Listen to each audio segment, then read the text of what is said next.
वाढत्या उष्णतेच्या पार्श्वभूमीवर शिंदे-पळसे टोलनाक्याजवळ राज्य परिवहन मंडळाच्या बसला अचानक आग लागल्याची घटना घडली।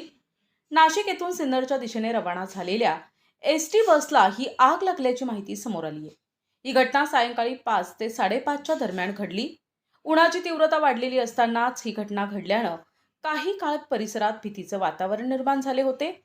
या घटनेत बसचे काही प्रमाणात नुकसान झाले असले तरी बसमधील प्रवासी आणि कर्मचाऱ्यांना कोणतीही दुखापत झालेली नाही, अशी प्राथमिक माहिती तपासातून समोर आली आहे। घटनेची माहिती मिळताच स्थानिक प्रशासन तसेच अग्निशामक दल घटनास्थळी दाखल झाले।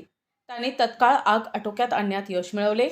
दरम्यान वाढत्या तापमानामुळे वाहनांच्या तांत्रिक बिघाडाची शक्यता व्यक्त केली जात असून वाहनांची वेळोवेळी तपासणी आणि देखभाल करण्याचे आवाहन संबंधित विभागाकडून करण्यात आले आहे।